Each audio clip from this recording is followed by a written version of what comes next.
and welcome to another episode of the Beer Ladies podcast. I'm Lisa, and I am your host this episode. So, hello, and we are going to be diving into ice beers, wit beers, all that good stuff. We'll talk a lot about sort of what else is in the wheat beer family. Although we're going to have some guidelines as well. We're not going to go into everything because there's so much we could cover. But I am joined this week by Katie. Hello, Katie. Hello. And by Thandi. Hello, Thandi. Hello. Wonderful. So that said, before we dive into it and before we find out what we're drinking, I want to give the general plea to like, subscribe. We are on all of the socials, on all of your platforms out there, and we are very, very close to getting our vanity URL on YouTube. So even if you don't watch us there, please go ahead and subscribe. We would love to get that so that we're easier to find, and it really does help. So like, subscribe, share. At Beer Ladies Pod in most places, but you guys who are regular listeners, you know where we are by now. So thank you again for that. And with that said, we will dive into what are you drinking? So Katie, let's start with you. Well, I am going for a classic. Can you see me? I'm drinking, yes, a Hoegaarden wit beer. Okay, this Very is good. It's an amazing beer. It's a lovely beer. And I also have matching glassware. Oh, you have proper glassware. Good for you. Yeah. Wonderful. Wonderful. And how about yourself, Thandi? So I was badly organized. So I would love to pretend that this is some sort of a Dunkelweiss, but it's not. It's a homebrewed stout. And that's what I've got. So It's just a homebrewed stout, a nice little oatmeal stout that I made. And I gave my last bottle of my Weiss, my last Weiss away a couple of weeks back. So fresh out. Anyway, I love this. I love wheat beers. So I'm very chuffed that we're going to be talking about this. Wonderful. What are you drinking, Lisa? So I have the St. Bernardus wit, so very traditional Belgian style wit beer. So we'll dive into a little bit about what that means and a little bit about how all of these different wheat styles are related, but not necessarily siblings, as it were. There's quite a bit of variation. So I thought I would kick us off before we dive into the history of these sort of, again, different but related beer types. When did everyone sort of first come across a wheat beer? We'll make it a broad church here. Any kind of wheat beer. So maybe Thandi, we'll start with you this time. Mm-hmm. That's a really good question. I think that one of my first wheat beers was a Crystal Weiss.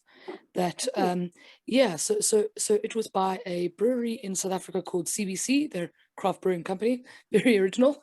And that was one of their core beers, and they were one of the first craft brewers in South Africa, really, and they're one of the staples. I don't really ever have memories of drinking anything like Blue Moon or any of those because they weren't in South Africa. So I think my first wheat was a Crystal Weiss by CBC, and I thought it was interesting. Like it just tasted different. Yeah, and a Crystal Weiss, I feel like there aren't as many of those about. That's interesting. Yes, exactly. Yeah, wonderful. True. And Katie, how about yourself? So when I was 19, I did an Erasmus year in Berlin. And oh my God, amazing German beers.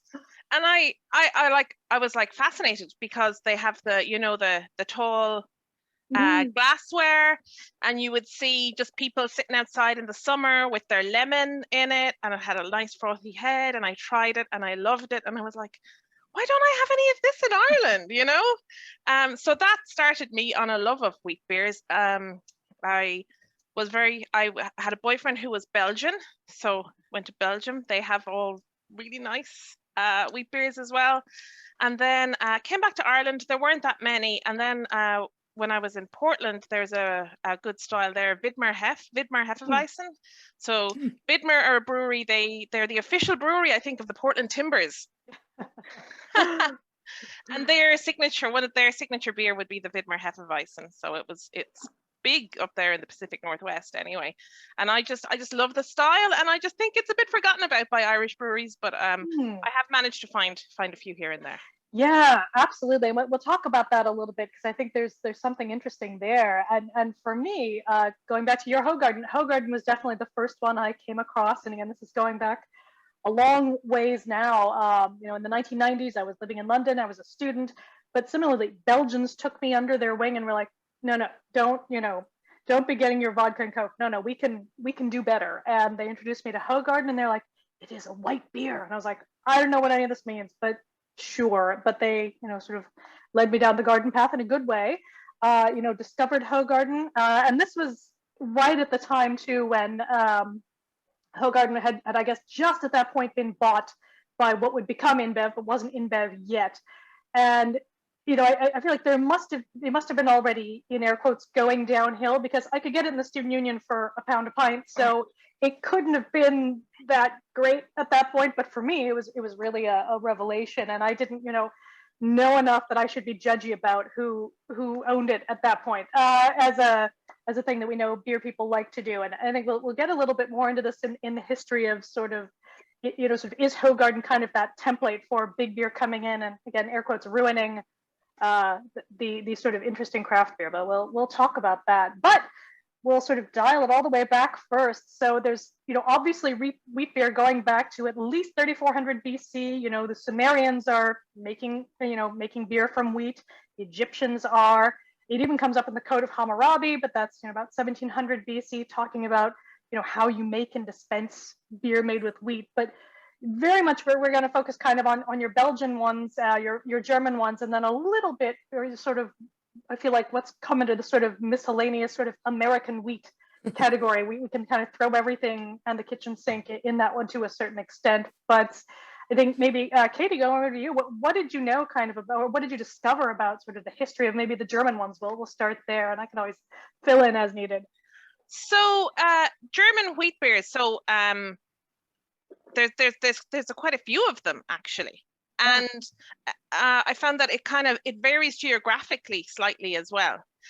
So you have the Hefeweizen, which everybody knows. So the word Hefe means yeast, and Weizen means wheat, yeah.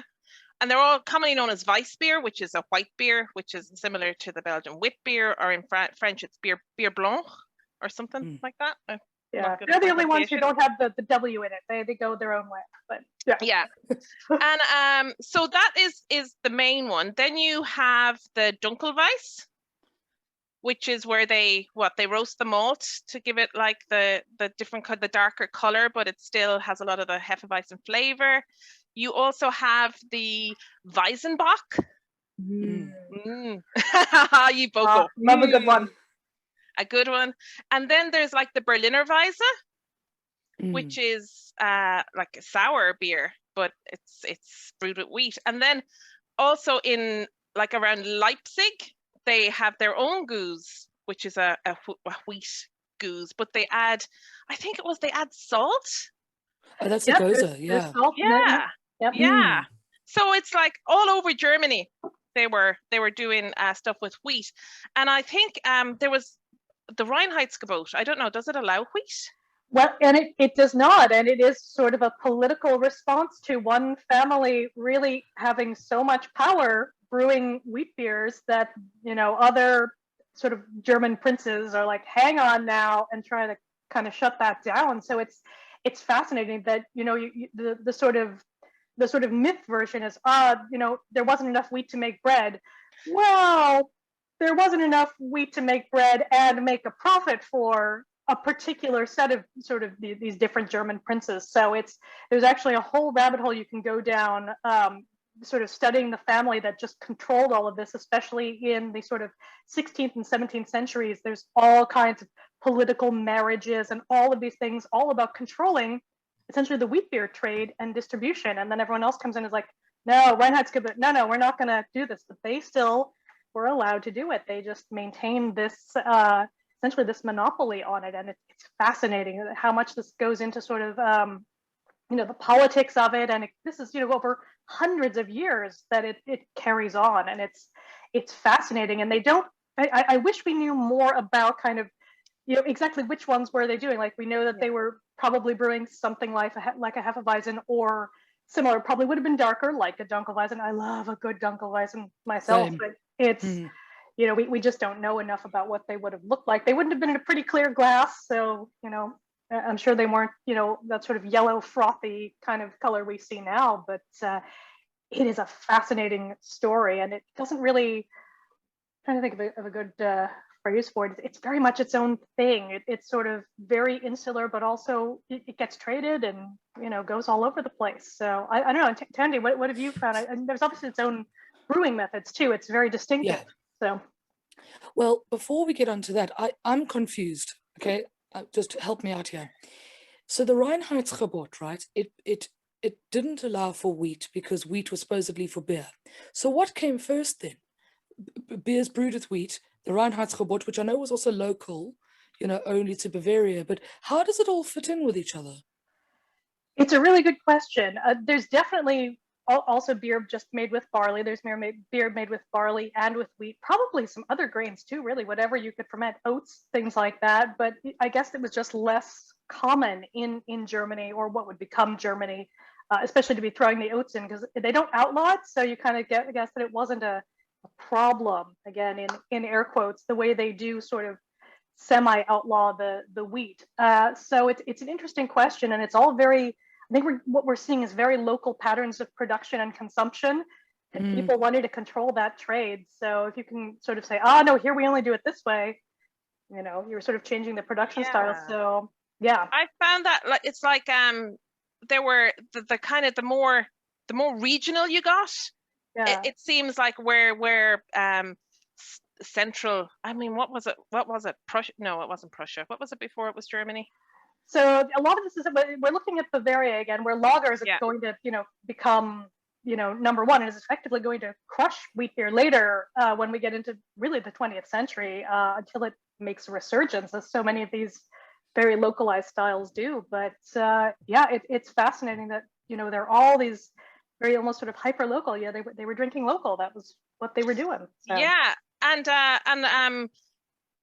I suppose places further away from the capitals and stuff were just doing their own thing, and they were like brewing with wheat, even though they weren't supposed to, and because that's what they'd always done. Yeah, exactly. So you could come in and tell them there's new law, and they'd be like, oh, sure, okay, yeah, and then whatever, carry on. Yeah, absolutely.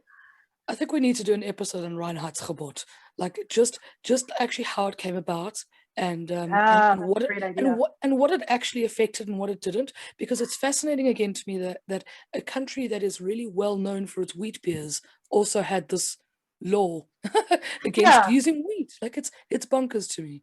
Oh, yeah. Absolutely. And that's the thing, you go into any German beer hall anywhere in the world, not so much in Germany, but anywhere outside of Germany, they'll all have the Reinheitsgebot up on a wall somewhere. And I mean, as we know, as we talked about before, it doesn't mention yeast either, but obviously it was in there. And I think oats too are maybe kind of one of the big sort of unsung heroes. Like now everyone's throwing oats in, but they must have been doing it certainly in the medieval period, maybe less as it got into more sort of mechanization. But the fact that no one says anything about it is interesting. Like, is it because they were using a lot of it or none of it? It's a question.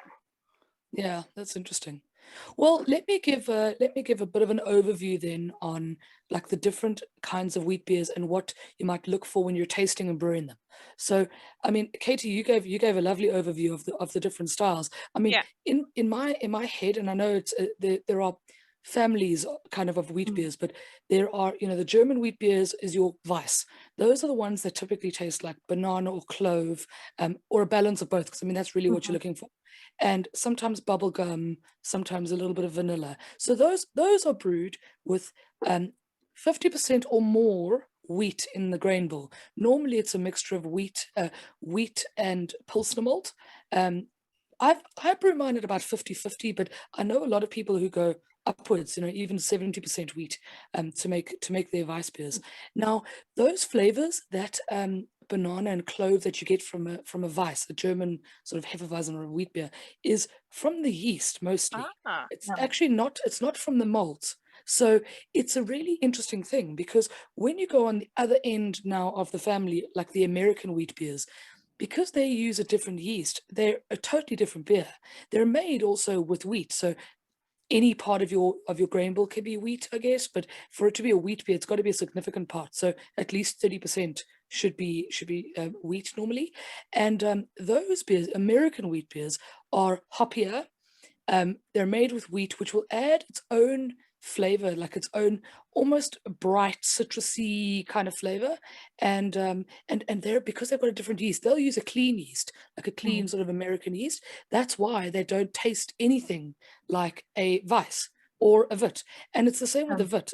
A Wit being sort of the Belgian version, it's got more of a taste of coriander and orange peel. Now, sometimes that's added. I mean, it's often added into the boil to give it those flavors, but sometimes it also comes a little bit from the yeast. So really, wheat beers are interesting because you get some flavor from the wheat, but actually it's the yeast that does a lot of the work. And as you'll have heard in our yeast episode, yeast is like the unsung hero of everything, and especially wheat beers. Like it's very, very important. I'm wondering, like, does wheat malt ferment slightly different with the yeast? Is that why you pair them separately, or what would happen if you used an all, say, barley malt with Hefeweizen yeast? That's a good question. I think if I just think about it a little bit now, what wheat adds is it adds like a protein content, it adds haze, and it adds that kind of like cloudiness that you get in Weiss and wheat beers. That's normally down to the wheat. Sometimes it can be down to oats in other styles because it's also like a higher protein kind of grain, I guess, and it floats, like suspends, those proteins suspend. And that's now the difference again between crystal Weiss and a normal Weiss, is that it's filtered out. So that's why crystal Weisses are clear, even though they've got all the same flavors as Weiss beers. Very odd. I don't know, Katie, but I think if you brewed with barley and then you used a Weiss yeast, like a German Hefeweizen yeast, you might get some of the flavors, but I don't think you'd get the appearance at all. And maybe you won't get the tartness, because I think wheat also adds a slight amount of acidity, I think. Yeah, it's an interesting question. And going back to the idea of, the American wheats, like you say, they don't have that sort of banana and clove profile, probably because a lot of them do have a higher barley, malted barley grain bill as well. They tend to have, they tend to have a lot of wheat, and certainly there's a lot of variation, but they tend to be more of a mixture. And I wonder if that also does contribute, although like you say, it's the yeast that's really the workhorse, because if we think about the Belgian Wits, that's unmalted wheat you're using, but that's not what's making it different. Like you say, it's the yeast that's really adding that, that sort of coriander and all of those other qualities, although they look similar. So in the Belgian Wit, though, is not going to have that very fluffy head that you get on your German Weiss beers. I mean, you can certainly have a good, white head and some lacing, but it's not going to be that very sort of soft and fluffy. It's a little bit more astringent and thinner, but in a refreshing way. And I was reading up, there are like videos on how to pour your Hefeweizen from the bottle, so that your head doesn't take over the whole glass, I suppose. We've all been there and done that. Well, I have anyway. Oh, absolutely. Yeah. It's interesting because when you pour a Weiss, like I think traditionally you pour some and then you let it settle again and then you pour the rest in to actually get the rest of the sediment in.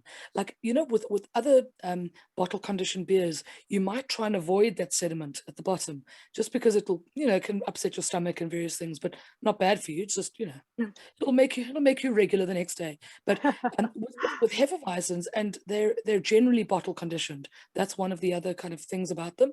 You actually want that sediment. It adds to the soupy, slurry, weird mix of deliciousness that comes with it. And in one of the pieces that I was reading, it was like you hold your glass practically horizontal and your bottle practically horizontal, and you pour, and then when you've got a tiny little bit left at the bottom, they were like, you roll the bottle on the table, swirl it, and then you pour it to get a nice woo. Yes. So and on the Belgian side, Allagash White, which is one of my favorite beers in the world, just so good. And they've been going in the States since about 95, 96-ish. They have a whole video as well on how to get that last bit of yeast from the bottle in, and how you want to wake it up and make sure it's, well, not active in the sort of active fermentation sense, but active in the sort of, we're awake, we're doing something sense when you pour it into the bottle. And they have a lovely video on how to pour it for your Belgian Wit beer. But it's again, it's a little bit of a different use case, if you like, but similar results. And it reminds me a little bit of Guinness. You let it settle. Yeah, absolutely.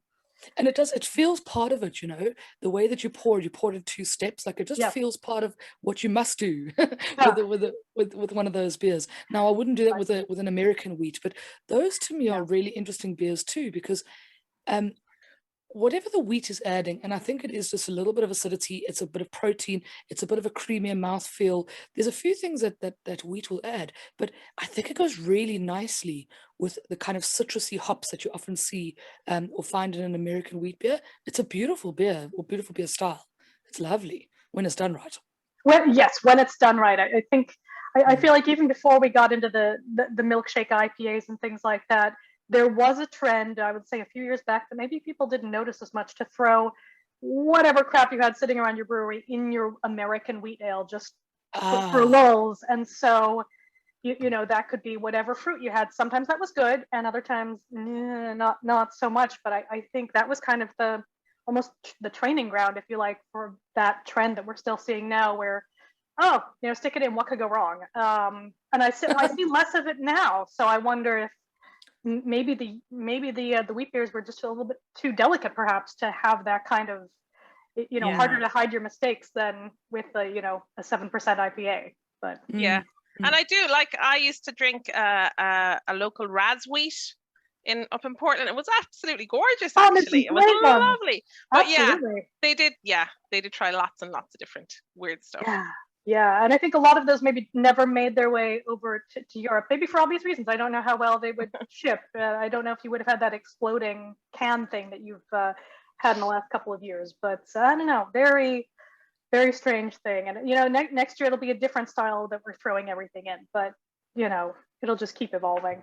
But going back to the Belgian Wits, I think we know they go back at least to sort of the 13th or 14th century, maybe a little bit earlier, starting with your sort of monastic brewing, as so much other Belgian brewing does. But it's interesting how you can really credit one person with keeping it alive, and now it's such a huge, vibrant style again. So I think, to just recap for those who don't know very quickly, up until the 1960s, Hoegaarden was kind of the last one standing, and it was going under effectively. But Pierre Kellis, and I hope I'm saying his name correctly, because my French and my Flemish are both not so good, but basically went in, revived the brewery, and kept it going using the recipes he'd known working in the brewery as a teenager, in the 1940s and 50s, and going great guns. And then the brewery burns down, and that's when you first get the precursor, if you like, to InBev coming in and saying, look, here's some cash, we'll help you rebuild. They do that, but then they want to have a lot more control, and things start going south. It is, you can actually see them, saying, oh no, we don't want to have these ingredients anymore, we want it on the cheap. He sort of walks off in a huff, quite rightly too, moves to Texas and opens his own brewery doing the same thing, which then eventually goes under. But that got Hoegaarden out there in the world. So as much as you can kind of be annoyed on one hand at big beer coming in and making things not as good, people also discovered it. So it's sort of a double-edged sword. And it's fascinating now that the brewery he started in Texas went under, but now his daughter has revived it. It's still going in Austin, Texas. It's also, I think, having some financial trouble, but it's using the old school recipes. And I went back to my Michael Jackson Great Beer Guide, and they have both the original Hoegaarden and the Kellis White that he was making in Texas are both sort of singled out for being fantastic beers. So I think it's really again a testament to like what one person can do with really wanting to move it forward, and then you see what sort of come from there, with again like Allagash White being inspired by that and being just a phenomenal beer, which I wish we could get here. Apparently you can get it in the UK, so don't know why they're not shipping it to us, but well, we are going to have to get Carolyn on this. Yes, she is going to have to go buy a crate and ship it over to us for research purposes, obviously. Research, yes, absolutely, 100%. Yeah, now that she's in Texas, she can just go do some investigation for us, 100%. But it's so interesting to me too, again, that it's it's such it goes back from being this big mega thing to being this small, locally produced, sort of artisanal product. But I also feel like there was a time in maybe the late 90s, early 2000s when a wit beer, and it was a wit beer specifically versus Hefeweizen, although I'll come back to that because Widmer is important. That was kind of what every American brewery had after they had their amber and their stout and all their sort of intro beers. They would have a wit beer in the summer. In fact, I'm wearing my Victory Whirlwind Wit shirt right now, which now they only have as a seasonal. So it's interesting that I think to a certain extent, Allagash has been so dominant in the craft beer scene that everyone else is like, do we bother making one? I Right. know, they're just That's knocking it out of the interesting. park. I've never tried Allagash wit beer, so I have no idea. But you don't see them very often anyway. You see No. Hogarten, you see Blue Moon. Yeah, and that's a whole other interesting thing too, which again, about the Yeah. same time, sort of mid 1990s is when they start experimenting with it. And then because of the power of, that parent company, they get it out there and they sort of popularize, putting that orange slice in. And so where do we stand with that? Do we put orange in? Do we put lemon in? What do we do?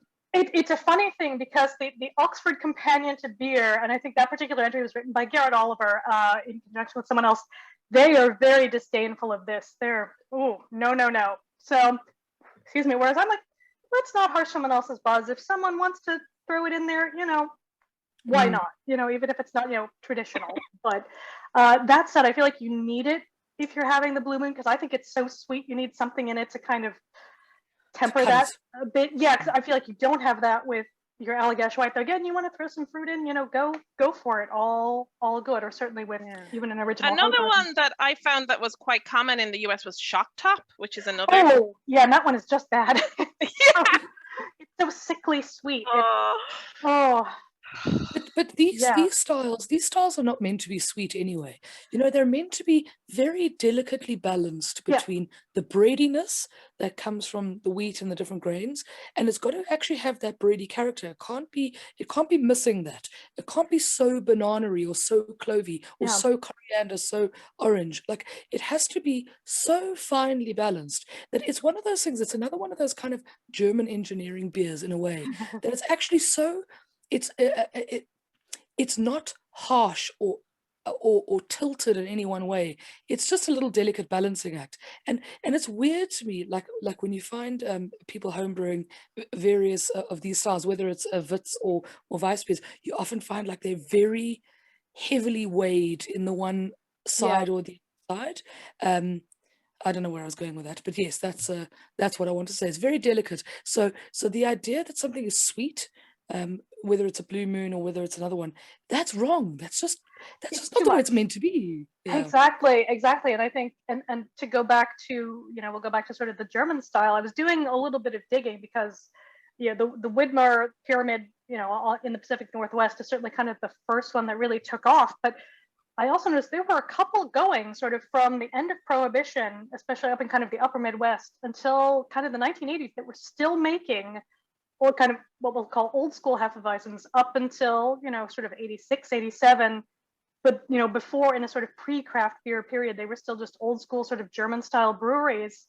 And I wondered, do people, have fond memories of those? Like what happened to them? Because they seem to have just sort of died out. And then when you get, actually Anchor comes in and makes a wheat beer in, I think, the early 80s. They'll say, oh, we were the first to make a wheat beer in America post-Prohibition. It's not quite true. I see where they were going with it. It's not quite true.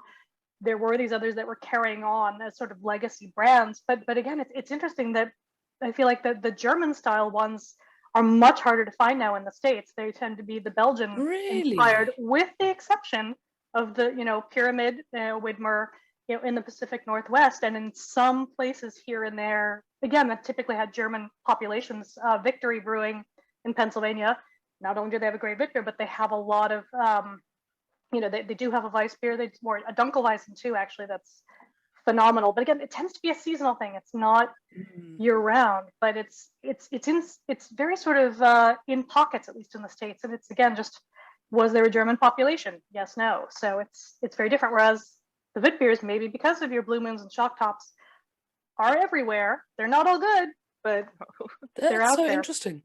Whereas I feel like I'd probably have an easier time finding a Weiss beer than finding a Wit. Like I don't think Wits are very common Not here. around here. at I, least. I did some asking around, and Meskin has one.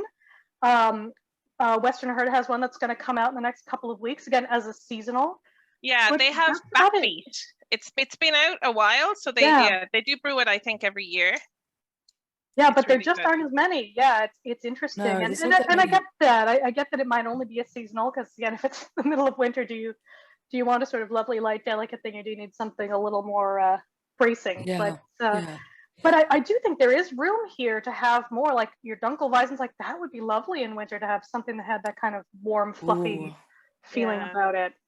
Oh, I But- love Dunkelweiss. White Gypsy brew a Hefeweizen, lovely. Interesting. or and what they're saying is a slight twist on the Germanic classic wheat beer with the addition of rye malt. Ooh. Gives a drier, lighter flavor profile and is very Interesting. refreshing on warm, sunny days. Yeah, Ooh, I'm that a makes I'm a sense. sucker for rye, so And then, that sounds good. certainly we have plenty of sort of American style wheat. Hope has just the grunt is just straight up wheat beer, and that's good stuff. It's really nice. Ooh. And I Yum. have a Katie. Equinox, it's the Metal Man refreshing wheat lager. A wheat lager. Okay, Wheat so I'm lager. glad you raised that. I'm glad you raised that, because that's something that you don't see very often, is wheat added to a lager. And I guess it's because it will generally add that haze, it's got that cloudiness. Wheat will add that. And you don't often see a cloudy lager. You don't want Yeah. it kind of not to start. But I wonder what it adds. Because it Well, is a bready character, so maybe it adds a lovely taste to a lager, and maybe it's filtered.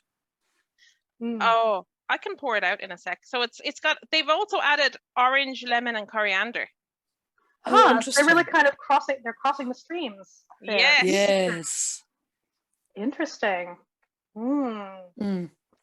That is interesting. I would try that. Yeah, and I'm really looking forward to, so the Indie Beer Festival is Yes. so I could only go on the Friday night because Eurovision. We've discussed this with them, lads. Come on. Yeah. Yeah. So, and I'm so glad that Drop Dead Brewing have a wheat beer in that. So The Dead Center or Dead Oh, Center, Dead Center. Dead Why am I Center, saying Drop Dead Center? I don't know why. And I have to say, yeah, their black IPA was beautiful. So I'm really looking forward to trying this wheat beer. Agreed. Was that the Stealth? Yes. Or Yes, it was so something like that? good. Yeah, that was really nice. It was really nice. So Yeah. if you guys had to choose now between, let's say the first choice is between Weiss or Wit, which one do you choose? I'm a Weiss camp. Gosh, it's a hard one, because I think I'm going to cheat. I think there are more good Weisses than good Wits, but I do love the good Wits. So whether it's an Allagash White or one of the nice Belgian ones, I think that's where I'm going to go. But again, that said, I love a Dunkelweizen. I think it's hard. And that's not counting the other beers that have a wheat profile in them. So like your Berliner Weiss and your Goza and all of those. I mean, then you can get into that sort of territory anyway. But I think I'm with you, Katie. I'm more of a Weiss girl. I definitely like that. There's nothing better than a Weiss. A nice, like heavily carbonated, like it's very fizzy, and that's part of the style, is to be highly carbonated, frothy, beautiful, like hazy beer, like in the sun.